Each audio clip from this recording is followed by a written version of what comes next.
अस्सलामुअलैकुम। उम्मीद करता हूँ आप लोग जो है वो खैरियत से होंगे। तो आज जो है वो इंट्रोडक्शन टू इलेक्ट्रॉनिक्स पढ़ेंगे। देखें, इलेक्ट्रॉनिक्स को ए से लेकर जेड तक समझेंगे, ठीक है। यानी इसकी ABCD पढ़ेंगे, ठीक है। याद रखिएगा, आप अगर ये लेक्चर छोड़ते हैं, यानी ये इंट्रोडक्शन है, अगर ये लेक्चर आप छोड़ते हैं, आगे जो इलेक्ट्रॉनिक्स में चीज़ें आएंगी वो आपको बहुत ज़्यादा मुश्किल करेंगी। क्यों? क्योंकि ये बिल्कुल बेसिक चीज़ है। इलेक्ट्रॉनिक्स क्या है, कहाँ इस्तेमाल होती है, एनालॉग क्या है, डिजिटल क्या है। याद रखिएगा, इस वक्त जो सबसे ज़्यादा तरक्की करती हुई, जो सबसे ज़्यादा डेवलप होती हुई फील्ड है ना, वो है इलेक्ट्रॉनिक्स। क्यों? आपके पास जो कंप्यूटर्स हैं वो इलेक्ट्रॉनिक्स पे काम कर रहे हैं, ठीक है। उनके अंदर इलेक्ट्रॉनिकल सिग्नल जो है वो वर्क करते हैं, तो आपको इनपुट आउटपुट में मिलता है। याद रखिएगा, ये फील्ड आने वाले वक्त की बहुत ही इम्पोर्टेंट फील्ड है। जिस किसी के पास इस फील्ड का नॉलेज होगी, जिस किसी के पास इस फील्ड की नॉलेज होगी, वो आने वाले वक्तों में बहुत अच्छी तरीके से कमा सकता है, बहुत अच्छा रिस्पेक्ट कमा सकता है, बहुत अच्छा अर्न कर सकता है। याद रखिएगा, ज़्यादातर जो लोग फोकस करते हैं वो मैकेनिकल पे करते हैं या मैकेनिक्स पे करते हैं। तो देखिए, मैकेनिकल जो है आपके पास, उसमें ज़्यादातर स्टीम का इस्तेमाल हो रहा होता है और बॉयलर का इस्तेमाल हो रहे होते हैं, और ज़्यादातर जो है वो फॉसिल फ्यूल से एनर्जी बनाने को तरजीह दी जा रही होती है। आने वाले वक्तों में ये चीज़ बिल्कुल नीचे आ जाएगी। क्यों? क्योंकि हमारी अर्थ पोल्यूशन की वजह से बहुत ज़्यादा नुकसान उठा रही है।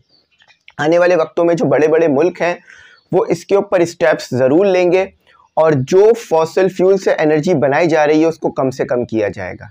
तो जब ये कम से कम होगा तो जो मैकेनिक्स की फील्ड में काम करने वाले लोग होंगे वो जॉबलेस हो जाएंगे। लेकिन इलेक्ट्रॉनिक्स आने वाले वक्तों में तरक्की से तरक्की करती जा रही है और करती जाएगी। तो ये बड़ी इंपॉर्टेंट फील्ड है।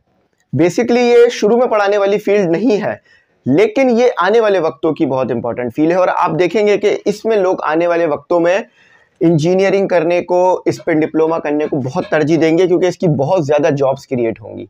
तो मैंने इसकी इंपॉर्टेंस बता दी। आई होप बात समझ में आ गई होगी। आपके पास कंप्यूटर है, मोबाइल है, लैपटॉप है, LCD है, और साथ ही साथ आपका ये एंड्रॉयड और आईफोन है, ये सब इलेक्ट्रॉनिक्स के प्रिंसिपल्स पे काम कर रहे होते हैं।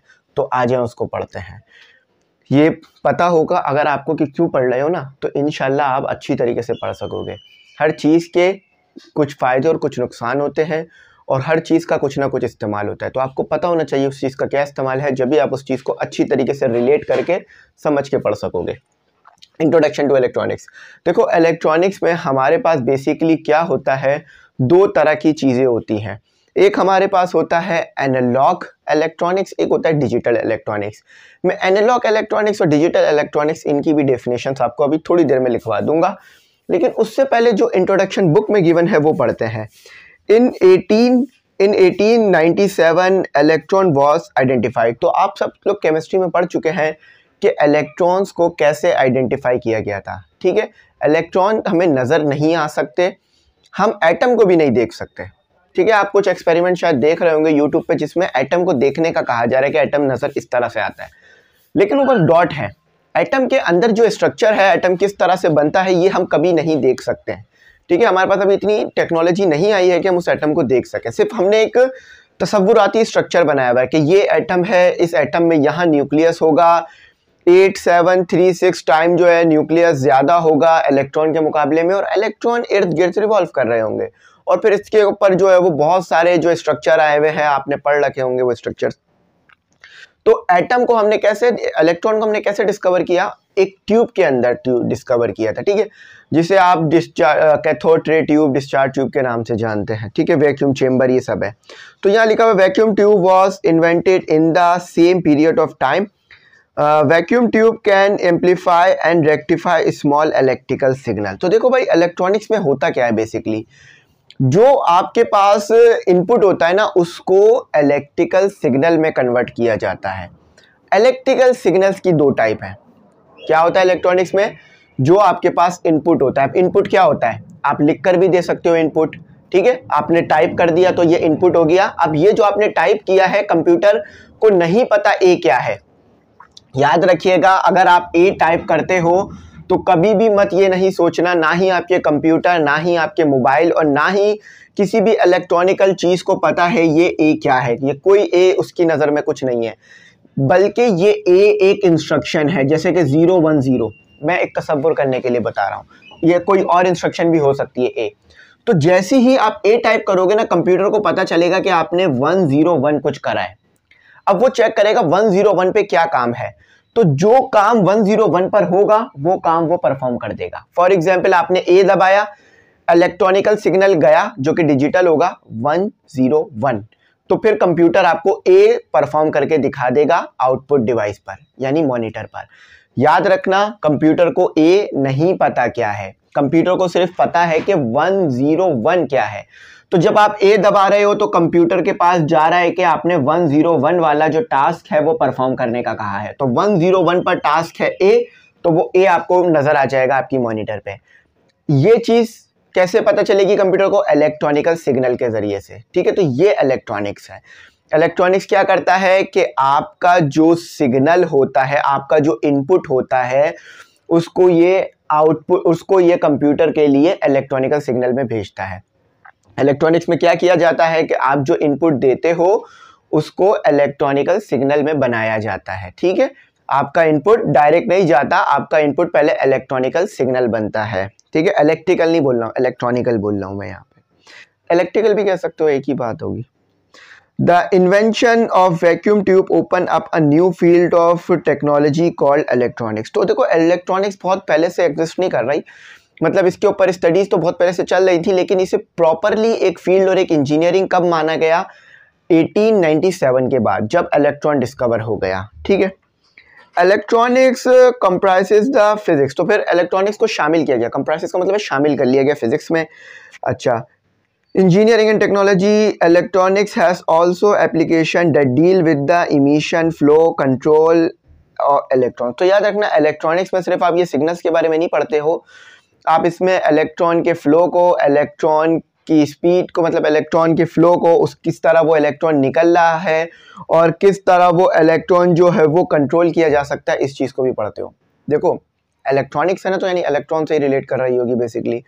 तो इलेक्ट्रॉनिक्स में सिर्फ ये आप एनालॉग सिग्नल और डिजिटल सिग्नल को नहीं पढ़ते, इसमें आप बल्कि ये भी पढ़ते हो कि एक इलेक्ट्रॉन को कैसे निकाला जा सकता है किसी सरफेस से, एक इलेक्ट्रॉन को कैसे जो है वो कंट्रोल किया जा सकता है, और एक इलेक्ट्रॉन को कैसे इस्तेमाल में लिया जा सकता है। तो ये भी चीज़ आप इलेक्ट्रॉनिक्स के अंदर पढ़ रहे होते हो। ठीक है, vacuum and matter using different devices. तो आप डिफरेंट डिवाइसेस की मदद से इलेक्ट्रॉन को निकाल सकते हो, जो कि आप पढ़ चुके हो, आयनाइजेशन, पोटेंशियल और मुख्तलिफ चीज़ें। The process in the field of science and technology depend upon the abilities to measure, calculate and finally estimate the unknown. तो याद रखना, आप साइंस के अंदर क्या करते हो, बेसिकली जो आप साइंस है आपकी, उसमें आप क्या करते हो, उसमें आप जो है वो पढ़ते हो कि कैसे किसी चीज़ को कैलकुलेट किया जा सकता है, कैसे कोई अननोन चीज़ पता की जा सकती है। आपके पास मैकेनिक्स है ना, उसमें आप क्या करते हो, F = ma। ठीक है, यह आपके पास आ जाता है डायनेमिक्स में। तो उसमें आप क्या करते हो, उसमें आपको एक चीज़ पता होती है, दूसरी आप पता कर रहे होते हो, है ना। एक चीज़ आपको पता हो, दो चीज़ें आपको पता होती है, तीसरी पता कर रहे होते हो, यानी अननोन चीज़ पता कर रहे होते हो, और आपको वैल्यूज़ पता होती हैं। तो इलेक्ट्रॉनिक्स में भी आपको वैल्यूज़ पता होती हैं, जो वैल्यूज़ नहीं पता होती वो आप पता करते हो। फॉर एग्जांपल, आपके पास जो इलेक्ट्रॉन है उसका मास कितना है, ठीक है, आपके पास जो इलेक्ट्रॉन है वो किस स्पीड से फ्लो कर रहा है, और इलेक्ट्रॉन कैसे निकल रहा है, ये मुख्तलिफ चीज़ें आप इसमें, जो कि अभी हम आगे जाके पता करेंगे। ठीक है, अच्छा, mechanical measure of gas pressure by pressure gauge, electrical measure of current with electrical ammeter. तो मैकेनिकल में आप क्या करते हो, यानी मैकेनिक्स में आप क्या करते हो कि अगर आपको प्रेशर पता करना है तो आप प्रेशर गेज की मदद से पता कर लेते हो, इलेक्ट्रिकल में आप करंट पता करते हो।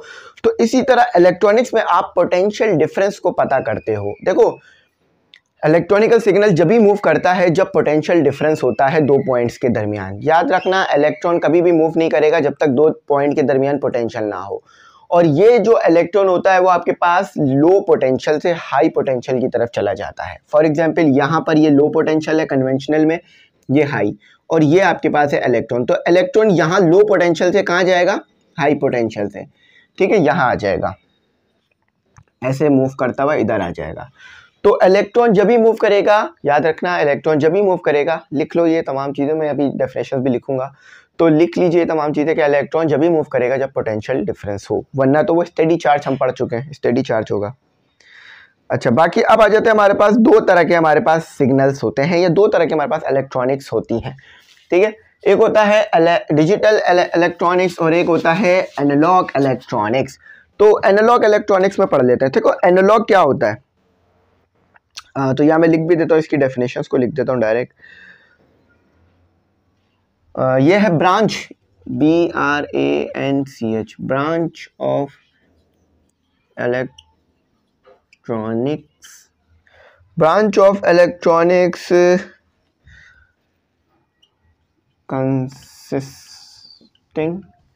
consisting of circuit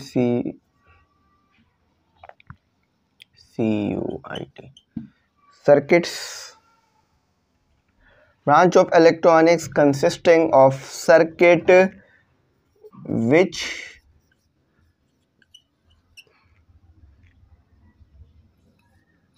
process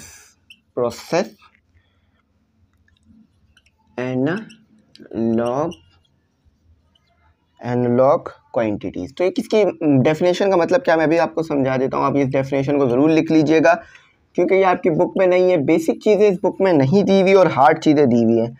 तो ये बड़ा जो है प्रॉब्लम हो रहा है इस बुक का, कॉल्ड एनालॉग इलेक्ट्रॉनिक्स, जिसे आप AEB लिख सकते हो, ठीक है, या पूरा फॉर्म लिखो तो ऐसे लिखा जाएगा, एनालॉग इलेक्ट्रॉनिक्स, ठीक है। अच्छा, अब एनालॉग इलेक्ट्रॉनिक्स क्या है आपके पास, branch of electronics consisting of circuit which process analog quantities is called analog electronics. सबसे पहले तो आपको एनालॉग क्वांटिटीज पता होनी चाहिए क्या होती है, ठीक है। एनालॉग क्वांटिटीज वो हैं जिसमें टाइम के रिस्पेक्ट से चेंज आता रहे। फॉर एग्जांपल, आपके पास है ग्राफ, इससे ये बात आसानी से समझ में आ जाएगी। ये है आपके पास टाइम, ये है आपके पास टेम्परेचर, और आपने ग्राफ बनाना है दिन के टेम्परेचर का, एक दिन के टेम्परेचर का, ठीक है। समझ लीजिए फ्राइडे के टेम्परेचर का आपने ग्राफ बनाना है, चाहे सर्दी हो या गर्मी। आपको पता है कि जब आपके पास सुबह होती है, बिल्कुल सुबह के टाइम पर टेम्परेचर आपके पास क्या होता है, ज़्यादा होता है। चलो सुबह से नहीं, हम इसको जो है वो दिन से शुरू करते हैं। तो जैसी सुबह होती है आपके पास टेम्परेचर जो है वो ज़्यादा होता है, फिर टाइम के रिस्पेक्ट से टेम्परेचर जैसे जैसे दोपहर आती जाती है कम होता चला जाता है ना। आपने देखा होगा ना, क्या होता है जब आपके पास सुबह होती है तो टेम्परेचर क्या होता है, ज़्यादा होता है, ऐसे बनेगा। जब आप सुबह होती है तो टेम्परेचर आपके पास ज़्यादा होता है, जैसे जैसे दोपहर आती जाती है टेम्परेचर कम होता जाता है।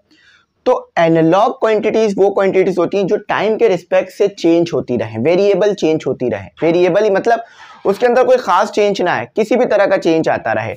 जैसे कि कुछ टाइम बाद पहले वो यहाँ थी 1 पर, फिर वो यहाँ थी 2 पर, फिर वो यहाँ थी 3 पर, फिर वो यहाँ थी 4 पर। इसी तरह से यहाँ थी 1 पर, यहाँ थी 2 पर, यहाँ थी 3 पर, यहाँ थी 4 पर, यहाँ थी 5 पर, और यहाँ आके 6 पर आ जाएंगी, ठीक है। तो टाइम के रिस्पेक्ट से चीज़ चेंज होती जा रही है। तो ये आपके पास क्या होता है, एनालॉग क्वांटिटीज। तो एनालॉग इलेक्ट्रॉनिक्स में आपके पास जो सिग्नल आता है ना, वो सिग्नल चेंज होता रहता है, वो इसी तरह का सिग्नल होता है, वो ऐसा सिग्नल होता है, अल्टरनेट करंट पढ़ा था ना, ऐसा सिग्नल होता है, वो चेंज होता रहता है टाइम के रिस्पेक्ट से, ठीक है। एनालॉग इलेक्ट्रॉनिक्स में वो चेंज होता रहता है। अब जो सर्किट एनालॉग पे काम करता है उसे एनालॉग सर्किट भी हम कह रहे होते हैं बेसिकली। तो एनालॉग इलेक्ट्रॉनिक्स में क्या करते हैं हम, हमारे पास जो सिग्नल आता है, मैंने आपको क्या बताया था, इलेक्ट्रॉनिक्स में आप बस सिग्नल को डील करते हो, जो इलेक्ट्रॉनिक सिग्नल आ रहा होता है उसको डील कर रहे होते हो। तो एनालॉग इलेक्ट्रॉनिक्स में आप पहले तो ये ब्रांच है इलेक्ट्रॉनिक्स की, और इलेक्ट्रॉनिक ब्रांच है फिजिक्स की, और फिजिक्स ब्रांच है साइंस की, ठीक है, ये याद रखना। एनालॉग इलेक्ट्रॉनिक्स में आपके पास सर्किट में जो सिग्नल आ रहा होता है वो एनालॉग होता है, और एनालॉग क्या है, जो टाइम के रिस्पेक्ट से चेंज हो रहा होता है। फिर बताता हूं एक बार और ये आखिरी बार, एनालॉग इलेक्ट्रॉनिक्स में क्या करते हो, आपके पास जो सिग्नल आ रहा होता है सर्किट को, वो जो है वो टाइम के रिस्पेक्ट से चेंज हो रहा होता है, और एनालॉग जो है वो क्या होता है आपके पास, जिसमें टाइम के रिस्पेक्ट से चेंज आता रहे। और बाकी आपको पता है वो सिग्नल कैसे पैदा होता है, आप कुछ बोलते हो उसको सिग्नल बना लिया जाता है, ठीक है। आप कुछ लिखते हो, टाइप करते हो, वो इलेक्ट्रॉनिक सिग्नल बन जाता है। अब वो इलेक्ट्रॉनिक सिग्नल कौन सी चीज बनाती है वो भी मैं आपको बता दूंगा आगे, ठीक है। एम्पलीफायर रेक्टिफायर ये काम नहीं करते हैं। एम्पलीफायर जो है वो सिग्नल को ही बढ़ाता है, ठीक है। रेक्टिफायर डीसी करंट को एसी करंट में बदलता है, तो उसको मत समझिएगा कि वो सिग्नल बना रहे होते हैं, ठीक है। सिग्नल बनाने के लिए दूसरी डिवाइसेस जो है वो इस्तेमाल हो रही होती है, जैसे कि आपका स्पीकर। आप क्या करते हो, आप यहाँ से, आपके पास क्या है, आपके पास एक माइक्रोफोन है, आप माइक्रोफोन में बोलते हो, तो वो यहाँ से जब आप बोलते हो ना, तो माइक्रोफोन में चीज़ें लगी हुई होती है, इस तरह का सिस्टम लगा हुआ होता है। उस सिस्टम को अभी मैं डिफाइन नहीं कर रहा, सिर्फ बता रहा हूँ। आपने माइक है मेरे पास, मैंने माइक में बोला, तो जब मैंने माइक में बोला, और ये एनालॉग माइक है, ठीक है, तो जब मैंने माइक में बोला तो वो जो सिस्टम माइक में लगा हुआ है वो मेरे अल्फाजों को इलेक्ट्रॉनिक सिग्नल बना देगा। और वो कौन सा सिग्नल होगा, एनालॉग, यानी वो सिग्नल जो टाइम के रिस्पेक्ट से चेंज होता रहेगा, जिसमें कम ज्यादा होता रहेगा। अब ये जो मेरा सिग्नल बना है ये जाएगा मेरा किसके पास, स्पीकर के पास। स्पीकर के अंदर लगा होगा एम्पलीफायर। वो एम्पलीफायर क्या करेगा, सिग्नल को बढ़ा देगा और लोगों को मेरी आवाज दूर तक सुनाई देगी। अब देखो ये मेरे पास माइक लगा, ये माइक, ये एनालॉग नहीं होगा, ये डिजिटल ही होगा। आई थिंक ये एनालॉग माइक ही होगा। तो ये मैं क्या कर रहा हूँ, यहाँ बोल रहा हूँ, तो जब मैं यहाँ बोल रहा हूँ तो मेरे यहाँ पर एक वो लगी हुई है छोटी सी डिवाइस, इस माइक की ही, ठीक है। तो वो क्या कर रहा है, मेरा जो यहाँ पर इलेक्ट्रॉनिक सिग्नल आ रहा है उसको ले रहा है और उस इलेक्ट्रॉनिक सिग्नल को मोबाइल में भेज रहा है। मोबाइल उस सिग्नल को प्रोसेस कर कर मेरे अल्फाजों को आप तक पहुंचा रहा है। सिंपल बात, कोई मुश्किल नहीं है। मैंने यहाँ पर बोला, वो जो मैंने बोला था वो इलेक्ट्रॉनिक सिग्नल बन गया। कितनी सिंपल बात है, समझ में तो आ रही होगी कि जो मैं यहाँ पर बोल रहा हूँ वो क्या बन रहा है, इलेक्ट्रॉनिक सिग्नल बन रहा है, क्योंकि तार के अंदर मेरे अल्फाज नहीं मूव कर रहे हैं। अगर मेरे अल्फाज मूव कर रहे होते तार में, तो अगर मैं तार काटूं तो मुझे दूसरे एंड से मैं अपने अल्फाज सुनाई दे रहे होते हैं, लेकिन मुझे मेरे अल्फाज सुनाई नहीं देंगे। क्यों, क्योंकि वो एक इलेक्ट्रॉनिक सिग्नल है। वो कंप्यूटर समझ सकता है, मोबाइल समझ सकता है, लेकिन मेरे कान ना सुन सकते हैं ना उसे समझ सकते हैं। तो जो मैं यहाँ पर बोल रहा हूँ वो इलेक्ट्रॉनिक सिग्नल बन रहा है, जो इस माइक में मैं बोल रहा हूँ वो इलेक्ट्रॉनिक सिग्नल बन रहा है, और वो सिग्नल इलेक्ट्रॉनिक का मोबाइल में जा रहा है। वो मोबाइल में जाने के बाद प्रोसेस हो रहा है मोबाइल में एम्पलीफायर के जरिए से, और फिर आवाज़ मेरी उसमें रिकॉर्ड करी जा रही है, ठीक है। सिंपल बात हो गई। यही बात है, मैं आपको कहता रहता हूँ कि अगर आप पूरी चीज़ें देखेंगे तो आपको बात समझ में आ जाएगी, वरना थोड़ा मुश्किल रहेगा, ठीक है। अब इलेक्ट्रॉनिक्स, डिजिटल इलेक्ट्रॉनिक्स का लिख देते हैं, ये भी ब्रांच है इलेक्ट्रॉनिक्स की, BRANCH, ब्रांच ऑफ इलेक्ट्रॉनिक्स, ठीक है। Branch of electronics which deal with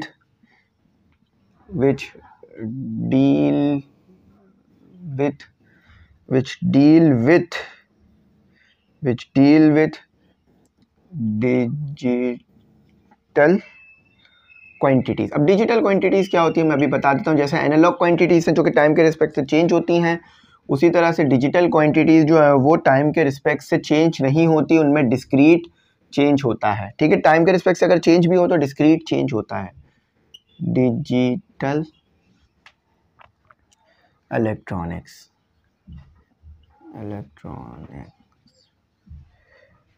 ये लिख लीजिएगा, ठीक है, मैंने पहले लिख ली थी। It uses only two digit.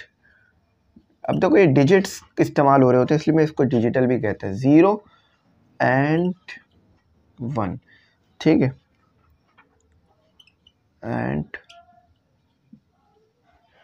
Whole data is in binary, BINARY, binary form, ठीक है, ये लिख लीजिए। अब मैं बताता हूँ ये मैंने क्या लिखा है। Branch of electronics which deal with digital quantities. अब डिजिटल क्वांटिटीज क्या है, आपकी बुक में भी ये लिखा हुआ है, मैं अभी बता देता हूँ। देखो ये डिजिटल क्वांटिटीज होंगी, ये आपके पास है 0 और ये है 1, ठीक है। अब डिजिटल इलेक्ट्रॉनिक्स में क्या होगा कि आपके पास जो भी चेंज आएगा वो डिस्क्रीट होगा। डिस्क्रीट यानी कैसे, मैं भी बताता हूँ। ये मैंने बना दिया, ये 1 हो गया, ये मैंने 5 ले लिया, ठीक है, ये 1 हो गया, ये 0 हो गया, ये 1 हो गया, ये 0 हो गया। अब डिस्क्रीट क्या होता है, ये मैंने डिस्क्रीट के लिए एक ग्राफ बनाया है, ठीक है।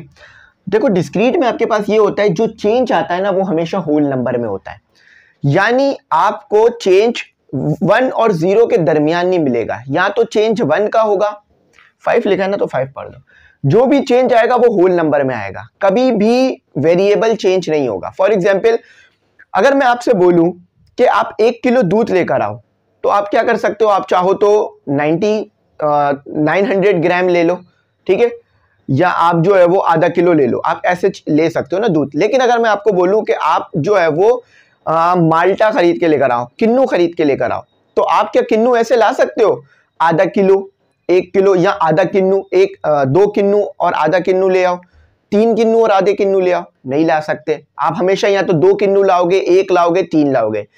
तो इस तरह से चेंज आने को कहते हैं डिस्क्रीट चेंज, ठीक है। वेरिएबल चेंज क्या, कि आप 1, 1.5, 1.5, 1.2 कोई भी नंबर ले लो, ठीक है। वेरिएबल चेंज में आप क्या करते हो, VARIABLE, वेरिएबल चेंज में आप क्या करते हो, आप 1.3, 1.4, 1.5 कोई भी नंबर ले सकते हो। लेकिन डिस्क्रीट में आप क्या करते हो, डिस्क्रीट, तो डिस्क्रीट में आप क्या करते हो, या तो 1 लेते हो, या तो 2 लेते हो, या तो 3 लेते हो, या तो 4 लेते हो, ठीक है। 1 और 2 के दरमियान का नंबर नहीं लेते, ना ही 1 और 3 के दरमियान का नंबर लेते हो। तो इस तरह के चेंज को कहा जाता है आपके पास डिस्क्रीट चेंज। इस तरह के चेंज को क्या कहा जाता है आपके पास, discrete change, DISCRETE, discrete change. तो इस चीज को आपने जो है वो याद रखना है ताकि आप भूलो नहीं, ठीक है, क्योंकि ये डिस्क्रीट चेंज जो है ना ये बहुत ज्यादा इंपॉर्टेंट चीज है। वेरिएबल चेंज अगर आपसे कोई पूछ ले तो क्या होगा, वेरिएबल यानी एनालॉग में कौन सा चेंज आता है, वेरिएबल चेंज आता है। और डिजिटल इलेक्ट्रॉनिक्स में कौन से चेंज आता है, सिग्नल के अंदर डिस्क्रीट चेंज आता है। या तो आपको सिग्नल जो है वो 1, 2, 3 मिलेगा, या तो फिर आपको सिग्नल जो है वो इसके दरमियान का मिलेगा, ठीक है, याद रखिएगा ये चीज, ठीक है। तो डिजिटल इलेक्ट्रॉनिक्स में सिग्नल ऐसा होता है, या तो 1 आ रहा होता है, या तो 2, या तो 1, या तो 0। अच्छा देखो ये 1 जो है ना इसका मतलब ये है कि ये 0 से ऊपर है, और 0 का मतलब ये है कि ये हॉरिजॉन्टल जो एक्स एक्सिस लाइन है उसके ऊपर बन गया है, ठीक है, याद रखना। तो डिजिटल इलेक्ट्रॉनिक्स में ऐसे होता है। अच्छा डिजिटल आपने पढ़ रखा है, डिजिटल इलेक्ट्रॉनिक्स में सिर्फ आप 2 नंबर इस्तेमाल करते हो, या तो 1 या तो 2, या तो 1 या तो 2, या तो 1 या तो 2, या तो 1 या तो 0, या तो 1 या तो 0, ठीक है, इस तरह से नंबर होते हैं। डिजिटल इलेक्ट्रॉनिक्स में सिर्फ आपके पास 2 नंबर होते हैं जिसे हम बाइनरी नंबर्स कहते हैं, 1, 0, ठीक है। अब 1, 0, 1 पे कोई और खास इंस्ट्रक्शन हो सकती है, 0, 1, 0 पे कोई और इंस्ट्रक्शन हो सकती है, 1, 0, 1, 0, 1, 0 पे कोई खास इंस्ट्रक्शंस कंप्यूटर में सेव हो सकती है। तो इस तरह से जब भी आप कोई कुछ लिखते हो तो वो समझता है आपने ये वाली इंस्ट्रक्शन बोली है, तो फिर वो इस चीज पर जो काम हुआ होता है, जो आउटपुट सेव होता है वो आ जाता है आपके पास, ठीक है। तो ये याद रखिएगा।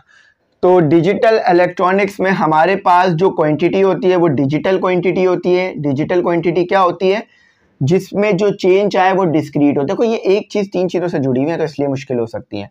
याद रखना इलेक्ट्रॉनिक्स क्या है, ब्रांच है, डिजिटल इलेक्ट्रॉनिक्स क्या है, ब्रांच है इलेक्ट्रॉनिक्स की, और ये इलेक्ट्रॉनिक्स ब्रांच है किसकी, फिजिक्स की, फिजिक्स ब्रांच है साइंस की, ठीक है। अच्छा डिजिटल इलेक्ट्रॉनिक्स में आपके पास डिजिटल क्वांटिटी होती है। डिजिटल क्वांटिटी वो जिसमें चेंज जो है वो डिस्क्रीट आता है, या तो 1 होता है या तो 0 होता है, ठीक है। 1 और 0 तो ये ग्राफ में बनाए गए हैं, लेकिन अगर y एक्सिस पे देखो तो या तो इधर 2 आ सकता है, या तो यहाँ पर 3 आ सकता है, या तो यहाँ पर 5 आ सकता है, ठीक है। बीच का कोई नंबर नहीं आएगा। 5 और 0 के, 5 और 3 के, 5 और 4 के बीच में कोई नंबर नहीं आएगा। ऐसा नहीं होगा कि 3.1, 3.2, 4.1, 4.2, ऐसा कोई नंबर नहीं आएगा। या तो 5 आएगा या तो 4 आएगा, या तो 3 आएगा या तो 2 आएगा, या तो 2 आएगा या तो 1 आएगा, बीच में कोई नंबर नहीं आएगा। कभी आपने देखा है ऐसा, इलेक्ट्रॉन जो है वो डिस्क्रीट्स होता है, यानी कभी आपने देखा है कि 1 और आधा इलेक्ट्रॉन है। कभी भी आपने इस तरह पढ़ा है कि ये 1 इलेक्ट्रॉन है और उसके साथ एक आधा इलेक्ट्रॉन है, कभी भी ऐसा नहीं पढ़ा होगा। या तो आपने पढ़ा होगा 2 इलेक्ट्रॉन है 3 इलेक्ट्रॉन है, 4 इलेक्ट्रॉन है, 5 इलेक्ट्रॉन है। कहीं भी आपने ये नहीं लिखा हुआ देखा होगा 5.6 इलेक्ट्रॉन है। तो इस तरह की चीज को आप कहते हो डिजिटल क्वांटिटीज, डिजिटल चीज, डिजिटल्स कहते हो, ठीक है। अच्छा, is called digital electronics, it use only. अच्छा, ये जो डिजिटल नंबर होते हैं ना, इनको प्रोसेस चिप करता है। जितने भी डिजिटल डिवाइसेस उसके अंदर चिप लगी होती है जो कि आपके पास इन 10 नंबरों को प्रोसेस करते हैं और वो चेक करते हैं कि अब कौन सी इंस्ट्रक्शन बोली गई है। अभी मैं उसको डिटेल में भी समझा दूंगा, तो पहले इस चीज़ को समझ लो, ठीक है। तो याद रखिएगा, तो ये आपके पास है, और डिजिटल इलेक्ट्रॉनिक्स में बाइनरी रहता है आपके पास। अब डिजिटल इलेक्ट्रॉनिक्स को इससे भी पढ़ लेते हैं। Digital electronics technology is a revolution. जब से डिजिटल इलेक्ट्रॉनिक्स आई है हमारे पास, हमारी तमाम चीज़ें बहुत ज़्यादा अपग्रेड हो गई हैं। ये मोबाइल भी डिजिटल इलेक्ट्रॉनिक्स पे काम कर रहा है, क्योंकि मैं यहाँ पर टच करता हूँ ना, जब टच करता हूँ, फॉर एग्जाम्पल मैंने यूँ किया जूम, तो जब मैंने यूँ किया ना तो एक ख़ास इंस्ट्रक्शन इसमें फीड थी। जब मैंने यूँ किया तो एक सिग्नल गया इसके अंदर, ठीक है। अब उस सिग्नल में मेरे पास एक ख़ास बाइनरी कोड मौजूद था कि भाई इन्होंने 100 करा है परफॉर्म, तो जूम कर दो इस पर, तो वो जूम कर देता है। मैं फिर समझाता हूँ आसान करके। जब मैंने ये ऐसे था, मैं देखो, मैं ये बटन दबाऊंगा ये बैक हो जाएगा, मैं ये बटन दबाऊंगा यहाँ दबाऊंगा ये अंदर इसमें आ जाएगा ना।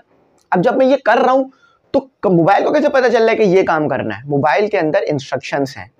जब मैं ये दबाता हूँ ना तो एक इलेक्ट्रॉनिक सिग्नल उसके पास जाता है, और वो इलेक्ट्रॉनिक सिग्नल क्या होता है आपके पास? इलेक्ट्रॉनिक्स में आता है, ठीक है। वो डिजिटल सिग्नल होता है। डिजिटल सिग्नल कैसे?